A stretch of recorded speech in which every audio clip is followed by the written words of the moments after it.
Have you ever wondered where you really stand with God? Are you overcome with feelings of guilt because of things you've done wrong? Are you tired of religion that focuses on rules that you can't keep? Have we got good news for you? It's time to listen in on some casual conversation with Mike Kapler and Joel Brueseke and discover what true freedom is all about. This is Growing in Grace. Welcome to Growing in Grace. I'm Joel, along with Mike, getting together for a talk about the good news of Jesus Christ. As we've been talking about, this never gets old. This gets more and more exciting as time goes on, at least for you and I, Cap. And it's been a privilege and a joy to share this good news with people every week here on the Growing in Grace podcast. Thanks for listening. Thanks for sharing it with a friend, of course. And you can point people over to growingingrace.org to find all of our past podcasts there. We talked for several weeks, actually 5 months, a series that we loved doing, Why Jesus Taught Two Covenants. We talked about why Jesus taught Old Covenant talk and he taught New Covenant talk. He did both, but each for a reason. And now that we've gotten through that series, we decided we want to move on to talking about the New Covenant. You'll find a lot about the New Covenant in the book of Hebrews, so you can be assured that we'll spend a lot of time there talking about this new and better covenant. I'll get into the word better in a little bit here too, but glad to have you along with me as usual, Cap. Better. Better. Parquet. I know we've done that before, haven't we? Oh, probably. But even that doesn't get old. Margarine commercials. For those youngsters out there who don't know, there was a tub of margarine that would open its lid and pretend to be butter. Butter. Anyway, if I think about it, if I find one on YouTube, I'll post that along with the podcast. So here we are. Now, the death of Jesus occurs. He leaves. He sends us the Holy Spirit, and we have a new covenant in place now. Up until that time, up until the death of Jesus, or shortly thereafter, there was the first covenant in place, which was only meant for Israel. It was only meant for Jews. It wasn't meant for us Gentiles who were not born Jewish. But that covenant came to an end. And that's important to understand. And maybe we'll get into a few scriptures on that. But the important thing to understand to start things off is that the covenant had to end. So there wasn't some sort of spiritual eclipse going on here where the old covenant was still kind of hanging around or is still hanging around now, and the new covenant is gradually taking over, or there's no mixed covenant stuff. We were talking about pizza last week. There's no combination here. It's just the new covenant. And it replaced the old one. And we, as non-Jewish people, along with Jewish people, have all been invited into this covenant. And what is the covenant? The covenant essentially is Christ. God said in Isaiah, I will give you as a covenant for the people. So when we talk about the covenant, ultimately, we're really talking about the person of Jesus Christ. We're in him. We're in that covenant. And this is a covenant that is not like the first one. We'll get to this passage later, but in Hebrews chapter 8, God said that, he would introduce a new covenant, and it would not be like the one that was given to your fathers who came out of Egypt with Moses and that whole crew. That this would not be like that covenant. So we got to keep that in mind. And with that in mind, I think, Joel, the other thing I want to point out before we look at a few scriptures here, and maybe we can start in Hebrews 7, for example. The other thing I'd like to point out, because I always sort of pictured myself in covenant with God, and some of that came from the teaching that I was getting. But I would like to encourage you to the place where we begin to realize that you and I, God did not make this covenant with us. And that's the beauty of it. So you see, in spite of ourselves, there's no way that this covenant is going to be broken. There's no way this covenant is going to fail. There's no way we're going to be able to forfeit the covenant because God didn't make it directly with us. The reason we are in the covenant is because the covenant was made between God and God and himself, God the Father and God the Son. The covenant was between them. Jesus was the fulfiller of this deal. And so that's also good news for us. Kind of takes the pressure off, gives us a chance to rest and relax and not be concerned about blowing an opportunity with the covenant. Now under the old covenant, it was made with the people, and they failed. They failed with that covenant. There was nothing wrong with the covenant, but the people were not able to keep it. Yeah, that's Hebrews 8:8, finding fault with them. And you see, that was the problem with the old covenant. It was a covenant with God and the people. God, of course, is not a covenant breaker. He doesn't lie. He will never break a covenant. But the problem with that old covenant was that the people did break it. They said they would keep it. They said, we will do everything in the law. They said they would do it, but of course they didn't. And so God found fault with them, and that's why this new covenant was needed. God always knew that this new covenant would be needed, but that old covenant was given in part to show them that they couldn't do that, and to bring them to this understanding that they needed something else.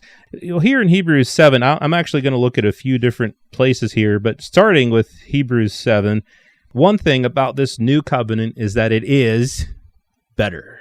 It's better than the old. That's not our wording. The writer of Hebrews says that several times. Let me start in Hebrews 7. He says, for on the one hand, there is an annulling of the former commandment. He's talking about the law. He's talking about that old covenant. If you look in the context of all that he's talking about here in Hebrews, there is an annulment of the former commandment because of its weakness and unprofitableness. Again, not our words, that's the words of Hebrews. We can get back to that, but I just want to point out that he writes, for the law made nothing perfect. On the other hand, there is the bringing in of a better hope through which we draw near to God. You see, you couldn't draw near to God in reality through that old covenant, but this better hope, this new covenant, is how we draw near to God. Later on, in verse 22 of 7, by so much more Jesus has become surety of a better covenant. In chapter 8, it talks about Jesus being mediator of a better covenant, which was established on better promises. There is a theme here, as we talked about this word better. Let's see, chapter 9 that talks about better sacrifices with this new covenant, of course, talking about the sacrifice of Jesus Christ. And to see, I highlighted all these things. And then one last time in Hebrews 10, he says, knowing that you have a better and an enduring possession for yourselves in heaven. Everything about this new covenant is better than the old. The new covenant replaces the old. Like you were saying earlier, Cap, the new covenant isn't a continuation of the old. It's not like we had the old covenant and God needed to add some stuff to it, so he put this new thing in. No, it's different. It's completely different. You can't mix the two together. They're completely different. If you try to mix them together, you get something very, very bad. Jesus talked about how you don't put new wine into old wineskins, or the wineskins break. The wine is spilled and the wineskins are ruined. That is what happens when you try to mix these two covenants together. So anyway, this new covenant, so much better. And the writer of Hebrews had said there is an annulling of the former covenant because of its weakness and unprofitableness. And that weakness and unprofitableness was because it was dependent upon us and our works. That wouldn't do. Yeah, and NASB says weakness and uselessness, because that former commandment, that's why it was set aside. That's why it had to come to an end. It was weak. It was useless. The law made nothing perfect, as you said. And I'm so glad you said that. These aren't our words. If we were just talking off the cuff without telling you that we're reading from the book of Hebrews here, you might think we were making this stuff up. What do you mean the law, the commandments are weak and useless? Oh, that's heresy. We've been accused of such things. Yes. But the law made nothing perfect. That's a problem. Why? Because Jesus said perfection was the requirement. You have to be perfect, just as God was perfect. How is that going to happen? Not by keeping the law, not by trying to live more holy, not by following the commandments and falling short and having to confess all your sins and starting all over again. It wasn't because of any of that. But this new covenant brought perfection to us thanks to the work of Jesus Christ. So I got to point out, even if you already did, Hebrews 7:22, Jesus has become the guarantee of a better covenant. I love how that blends in with all that's being said here, because Jesus became our high priest, right?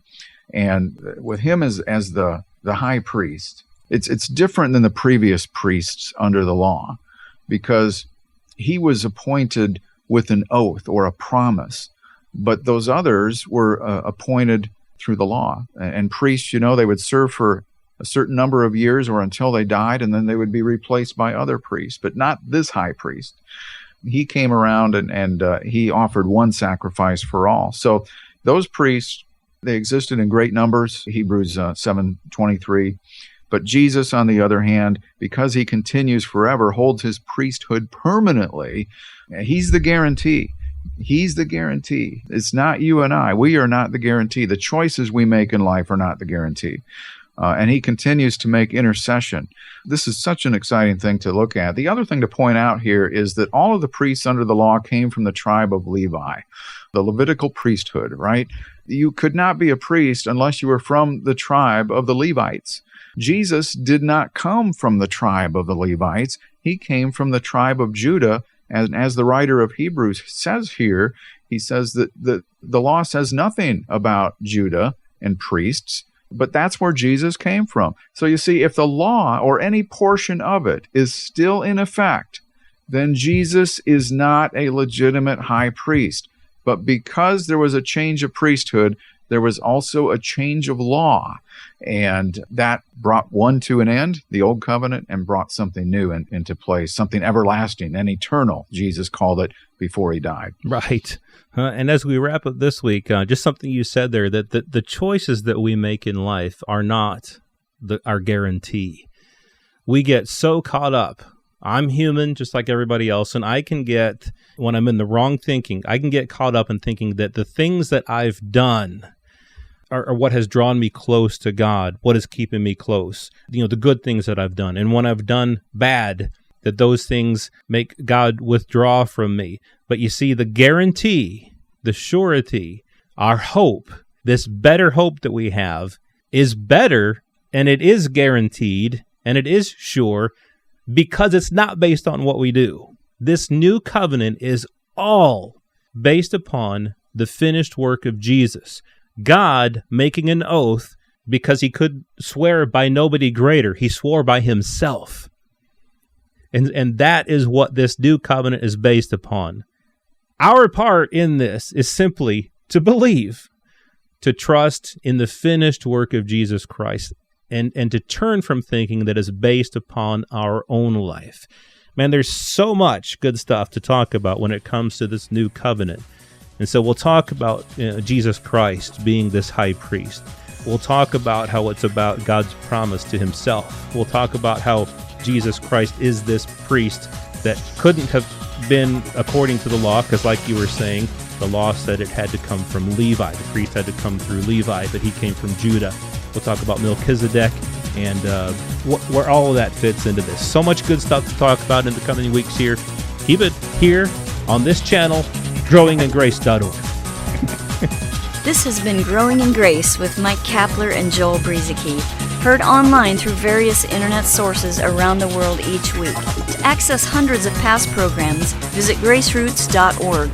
Share it with a friend and listen again next week for more Growing in Grace.